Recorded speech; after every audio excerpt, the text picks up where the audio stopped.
Hi everyone, my name is Dr. Elodie Jones and I will be instructing your class, which is MIT 822, Hypertext Hypermedia Applications, and we're going to be exploring a variety of things in this class. It takes you through kind of looking at the terminology. What is hypertext hypermedia? Most of us know what it is, we just don't use a term or terminology to define it. So that's the first thing we want to do after we reach that intro video, is start thinking about how do we mentally define it? How would we put it in our own words? What are examples? That's the best way sometimes for me to connect to content, is thinking about what is an example of hypertext or hypermedia.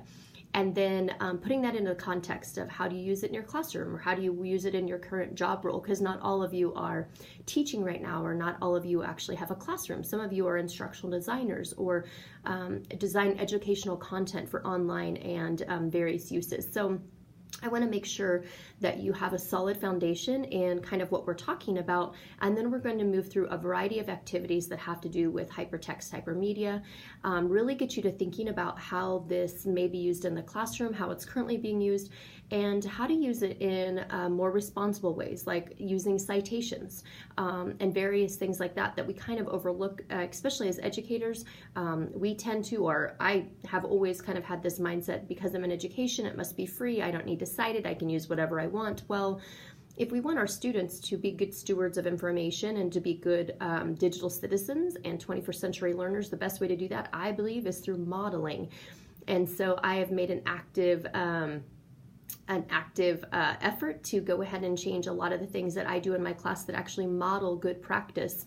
And I think that stems from maybe it wasn't modeled for me in college, and I want to do that for my students, and I think that's very important. So one of the things that you'll see that I introduce you to, or really push you to consider, is using the APA styling. And as you go through this program, I'm a huge advocate of that, from the first class you take up until AEP 885 if you are taking the practicum for MIT to finish the program, depending on what program you're in. So anyway, long and short, I just wanted to welcome you to MIT 822.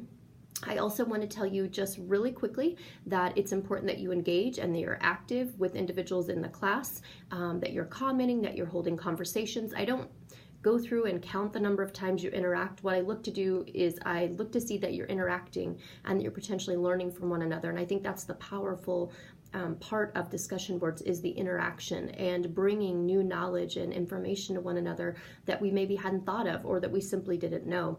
And it's a very, very powerful experience, but you can't have that experience unless you engage, meaning you can't just post and then come back to it the next week and post and get something out of it, because you're really just having a conversation with yourself and have a posting board versus a discussion board. So that's what I'm looking for with regard to discussion boards. There are built-in rubrics that tell you how I grade those discussion boards.